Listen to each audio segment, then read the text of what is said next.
গণতান্ত্রিক সরকার আসার পরে বিনিয়োগকারীর মধ্যে প্রত্যাশা যে ভালো কিছু হবে, ভালো বিনিয়োগকারী আসবে এবং সেই হিসাবে ভালো বিনিয়োগকারীও আসা শুরু করছিল। দুর্ভাগ্যজনক এর ভিতরে পুঁজিবাজার তো বিশ্বের আমাদের দেশ বিশ্বের বাইরে না, যেহেতু একটা যুদ্ধের আসছে এবং একটা সেই আলোকে কিন্তু মার্কেটটা ফল করছে। একেবারে কারণ ছিল না যে বলা যায় না। এইখানে এই ফলটা হইতে পারে যে প্যানিক, অনেকে দুর্বল চিত্তের, তারা ভয় পায় বেশি, তারা ভয়ে বিক্রি করে।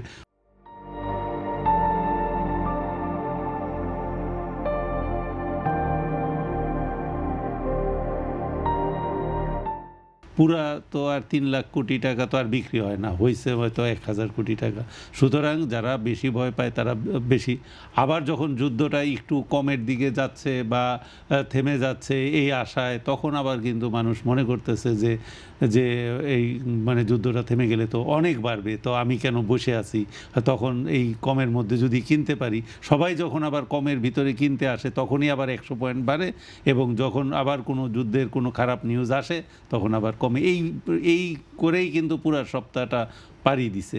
এবং এন্ড অফ দ্য ডে আমরা যদি এই যুদ্ধ তো আর সারা জীবন চলবে না, যুদ্ধ হয়তো শেষ হয়ে যাবে, কিন্তু মানুষের যে বাংলাদেশের যে মানে পজিটিভ একটা মাইন্ডসেট যে গণতান্ত্রিক সরকার আসলে ভালো কিছু হবে এবং নতুন বিনিয়োগ বাড়বে, এই প্রত্যাশা কিন্তু এখনও বিনিয়োগকারীর ভিতরে আছে। এখনও বিনিয়োগকারী সেই বিশ্বাস করে। আসলে কেমন পুঁজিবাজার এখন এই মুহূর্তে এবং কিভাবে চলছে, সত্যিকার অর্থে বাংলাদেশ এখন একটি গণতান্ত্রিক ধারার মধ্যে দিয়ে যাচ্ছে। একটি নতুন সরকার আমরা পেয়েছি এবং যে সরকারটির জন্য অনেক আকাঙ্ক্ষিত, মানে ভোটের মাধ্যমে নির্বাচিত একটি সরকারের প্রতীক্ষা ছিল অনেক দিনের।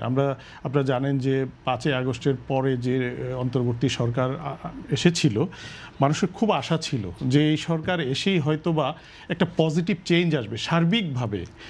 মানে সার্বিক মানে হলো যে ইকোনমি তো একটা বড় বিষয়, তো ইকোনমিতে সেই অর্থে কিন্তু আমরা ওই পরিবর্তনটা দেখিনি। বিশেষ করে বিনিয়োগকারীদের, সব বিনিয়োগকারী, আমি শুধু পুঁজিবাজার বলছি না, মানে আমাদের ইকোনমিকে একটা আপওয়ার্ড শিফট করার জন্য যে ধরনের ইনভেস্টমেন্ট দরকার, মানে আত্মবিশ্বাস এবং আস্থা, ওই জায়গাগুলো তৈরি হয় নাই। এবং যেটা বলা বলি হচ্ছে যে আসলে অন্তর্বর্তী সরকার অন্য ইস্যুগুলোতে বেশি ব্যস্ত ছিলেন, যে কারণে ইকোনমিক ইস্যুগুলোকে তারা ইগনোর করেছিলেন, যার ফলে ব্যবসায়ীদেরকে তারা ডাকেননি, ব্যবসায়ীদের সাথে কথা বলেননি, যারা আসলে ইকোনমির প্লেয়ার তাদের সাথে কখনো দেখা করেননি। এবং এমনও হয়েছে যে আমাদের যে এক্সপোর্ট সেক্টর, সেই এক্সপোর্ট সেক্টর যে একটা মেজর প্লেয়ার, তারা অনেক দিন চেষ্টা করেও দেখা করতে পারেনি প্রধান উপদেষ্টার সঙ্গে। তো এইটা একটা বাজে একটা দিক ছিল, যে কারণে ইকোনমি আসলে কোনো কনফিডেন্স পায় নাই।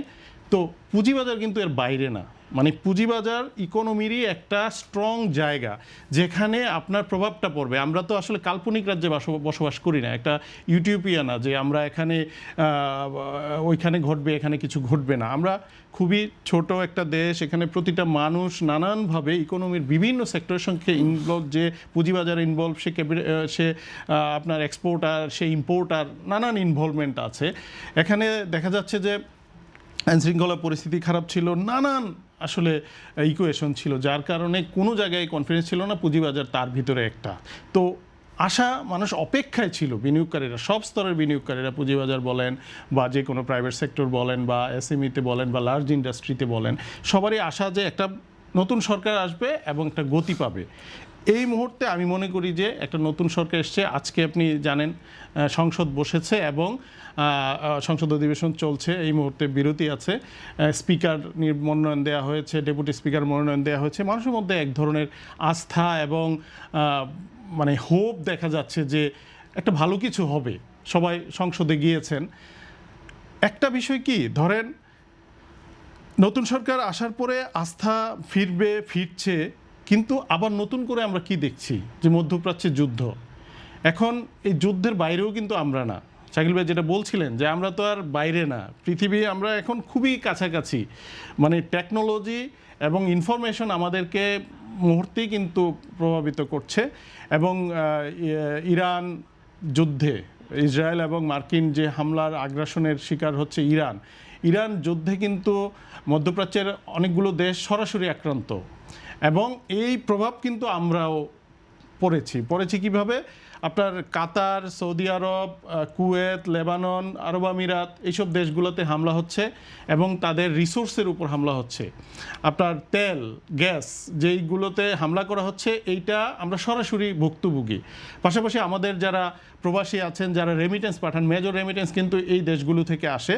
তারা কিন্তু, আমি অনেকের সঙ্গে আমার কথা হয়, আমরা খোঁজ নিচ্ছি যে সবাই কিন্তু তাদেরকে অ্যালার্ট দেওয়া হচ্ছে গভর্নমেন্ট থেকে যে তোমরা ঘর থেকে বের হবা না, কোনো কাজ করা যাচ্ছে না।